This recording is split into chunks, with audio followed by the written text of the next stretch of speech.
नारायणं नमस्कृत्य नरं चैव नरोत्तमं देवीं सरस्वती व्यासं ततो जमुदीरये।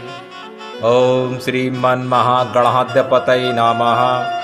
श्री सरस्वत्यै नमः। श्री गुरुवे नमः। सूत जी कहते हैं कि सौनक ऋषियों, महर्षि पराशर के द्वारा वसुकन्या सत्यवती के गर्भ से भूत भविष्य के ज्ञाता व्यास जी का जन्म हुआ। व्यास जी सर्वथा प्राणियों के कल्याण में ही लगे रहते थे।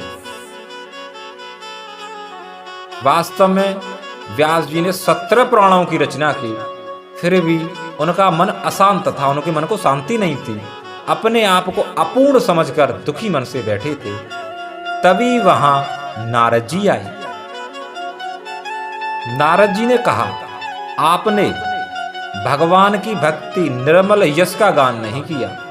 मेरा ऐसा मानना है कि जिससे भगवान संतुष्ट नहीं होते वह शास्त्र ज्ञान अधूरा है, अथवा आप एक पुराण की और रचना करो।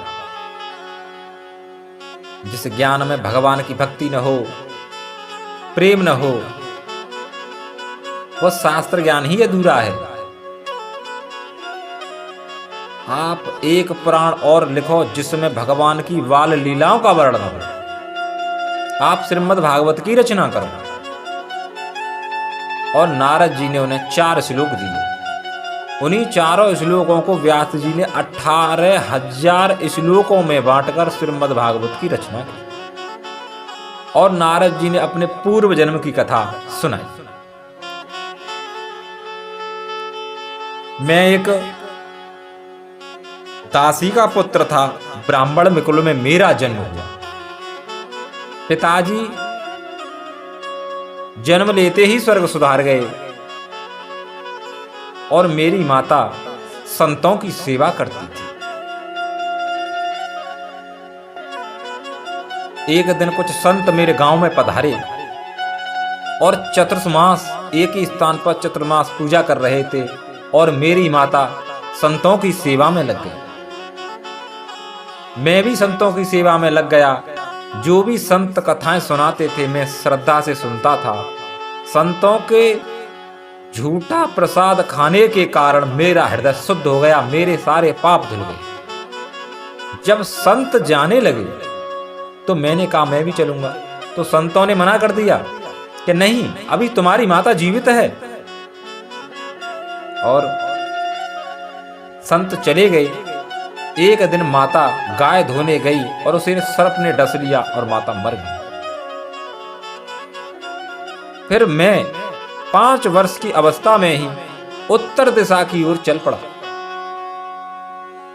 वन में पीपल के पेड़ के नीचे बैठकर भगवान के उसी स्वरूप का मनन चिंतन करने लगा जो संत महात्मा सुनाते थे।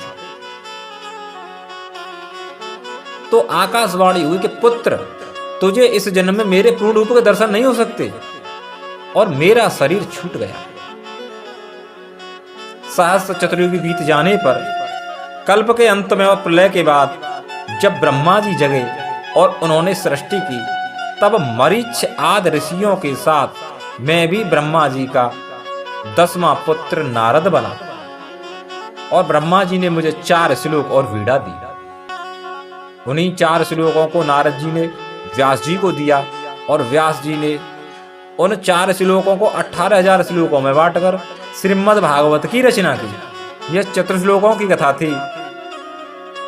जब कोई संत आपके यहाँ आ जाए अथवा आपका मार्गदर्शन कर दे तो समझ लेना कि आज आप पर भगवान की असीम कृपा हुई है, क्योंकि संत भगवान से मिलाने का काम करता है। नारद जी के कई जन्मों की कथाएं हमें अन्य पुराणों में मिलती हैं। जो लोग कहते हैं ना कि नारद जी के तो ब्याह ना भो, नारद जी की तो शादी ना भई, नारद जी तो ब्रह्मचारी है, ऐसा भी कुछ नहीं है। ब्रह्म वैवर्त पुराण के अध्याय 13 के पेज नंबर 45 में इसकी व्याख्या मिलती है। जब ब्रह्मा जी ने सृष्टि करने को कहा नारद जी से, तो नारद जी ने मना कर दिया और बोले पहले सनत कुमारों से कराओ, वो तो मुझसे बड़े। क्यों कहा? क्योंकि नारद जी सृष्टि के लिए इसलिए बच रहे थे कि फिर मैं ग्रस्त में पड़ जाऊंगा और भगवान की भक्ति नहीं कर पाऊंगा, आसक्ति मोह के कारण। तो ब्रह्मा जी ने उन्हें श्राप दिया कि तुम 50 कामनियों के कीड़ा मृग बन जाओगे, तुम्हारी 50 पत्नियां होंगी। नारद जी ने कहा आपने अकारण ही बिन दोष के मुझे श्राप दिया है, इसलिए मेरे श्राप से तुम 3 कल्पों तक अपूज्य रहो। ब्रह्मा जी का कोई मंदिर नहीं देखा होगा आपने, कोई पूजा स्थल नहीं देखा होगा, क्योंकि नारद जी का श्राप है उन्हें 3 कल्पों तक अपूज्य रहने का। एक बार गंधर्वराज ने पुत्र की प्राप्ति के लिए शंकर भगवान की तपस्या की और शंकर भगवान ने प्रसन्न होकर उन्हें संतान वर दिया। तब गंधमादन पर्वत पर नारद जी का जन्म हुआ गंधर्वराज की पत्नी के गर्भ से, और वशिष्ठ ऋषि ने उनका नाम उपहर्वण रखा, उपवरहण। युवावस्था में वह गंडकी नदी के किनारे तट पर जब विराजमान थे तो 50 गंधर्व कन्याओं ने नारद जी को देखा और मन में उनसे शादी करने की इच्छा प्रकट की और प्राण त्याग कर चित्ररथ गंधर्व के घर जन्म लिया और पिता की आज्ञा से उपहर्वण नामक जो गंधर्व नारद जी बने हैं उनसे विवाह किया। तो नारद जी कितनी पत्नियां हैं? 50। एक दिन जब नारद जी एक बार ब्रह्मा के स्थान पर गए तो वहां रंभा नाम की अप्सरा को नृत्य करते नारद जी ने देखा। तो नारद जी उसे देखकर मन में काम वासना उत्पन्न हुई, जिसके कारण ब्रह्मा ने उन्हें श्राप दिया कि तुम शूद्र योनि को प्राप्त हो और वैष्णवों का संग करके मेरे पुत्र बनो।